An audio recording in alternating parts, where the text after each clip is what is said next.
తాడేపల్లిగూడెం పట్టణంలో గల భవన నిర్మాణ కార్మిక సంఘంలో ఫిబ్రవరి 1వ తారీఖున ప్రతి నెల జరిగే మీటింగ్ అదేవిధంగా జరగడం జరిగింది. ఈ నెల ప్రత్యేకత ఏంటంటే మన భవన నిర్మాణ కార్మికుల సమస్యల గురించి పోరాటం ఎన్నో చేస్తున్నాం.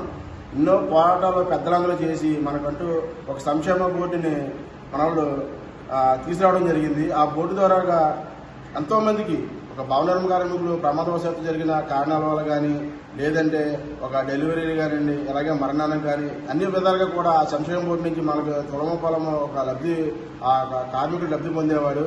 గత ప్రభుత్వం ఆ యొక్క లబ్ధిని రద్దు చేసి వేరే జీవో పాస్ చేసి మీకు అన్ని విధాలుగా మీకు ఫలితాలు వస్తున్నాయి కాబట్టి ఇది మీరు వచ్చేస్తామని చెప్పని చేయడం జరిగింది. ఇప్పుడు ఈ కూటమి ప్రభుత్వంలో దాన్ని పునరుద్ధరించడం కోసం కార్మికులు చాలా కష్టపడి నాయకులు రాష్ట్ర స్థాయి నుంచి, జిల్లా స్థాయి నుంచి, అలాగే నియోజకవర్గ స్థాయి వరకు కూడా నాయకులందరూ కూడా ఎంతో కష్టపడుతున్నారు. ఈ కష్టాన్ని ప్రభుత్వం దృష్టికి తీసుకెళ్తే మేము రేపు చేస్తాం, మాపు చేస్తాం అంటున్నారు. ఇది ఎప్పటికప్పుడు అలా వాదినేసి ఉండవడం జరుగుతుంది. కాబట్టి ఈ నెల 4వ తారీఖున జిల్లా నాయకులు, రాష్ట్ర నాయకులు అందరూ కలిసి ఒక మీటింగ్ అరేంజ్ చేసి భవిష్యత్తులో ఈ యొక్క మన కార్మికుల మనుగడ, ఆ కార్మికుల ఒక సమస్యను తెలియపరిచేలాగా భారీ ఎత్తులో ఒక మీటింగ్ ఏర్పాటు చేయడం కోసం వాళ్ళందరూ కూడా 4వ తారీఖు మీటింగ్ పెట్టడం జరిగింది.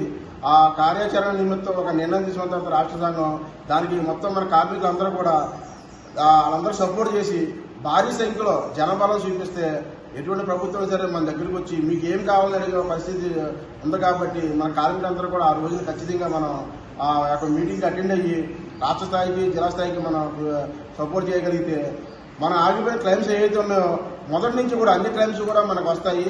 కాకపోతే ప్రభుత్వానికి మేము విన్నపించుకున్నది ఏంటంటే మీ సొమ్ము మేము అడుగుతులా, మీరు కార్మికుల ద్వారా మేము తీసిన సొమ్ముని ప్రభుత్వం ద్వారా కొన్ని వేల కోట్లు ఉంది కాబట్టి ఆ డబ్బులే మా సమస్యలకు ఇమ్మని చెప్పి అడుగుతున్నాం. కాబట్టి ప్రభుత్వ సొమ్ము మా ప్రభుత్వాలు అవసరం లేదు. కాబట్టి ఇది గుర్తించి మన ముఖ్యమంత్రి చంద్రబాబు నాయుడు గారు కానీ, అలాగే మన ఉప ముఖ్యమంత్రి పవన్ కళ్యాణ్ గారు కూడా ఈ యొక్క విషయంపై స్పందించి మా యొక్క సమస్యను తీర్చాలని మనస్ఫూర్తిగా కోరుకుంటున్నాం.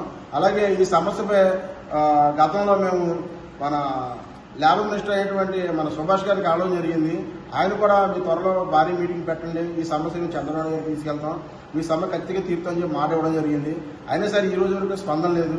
కాబట్టి మన కార్మికులందరూ కూడా రాష్ట్ర స్థాయి నాయకులు ఏదో చెప్పారో ఆ పలానా రోజులని చెప్పగానే ఆ రోజున మనం యొక్క మీటింగ్ అటెండ్ అయ్యి భారీ సంఖ్యలో మన జనాలను చూపించగలిగితే మన సమస్యను తీరడం చాలా సులువు అవుతుందని చెప్పి మనస్ఫూర్తిగా కోరుకుంటూ ఈ యొక్క మీటింగ్ వచ్చిన ప్రతి ఒక్కరు కూడా ప్రత్యేకంగా జరగలేదు.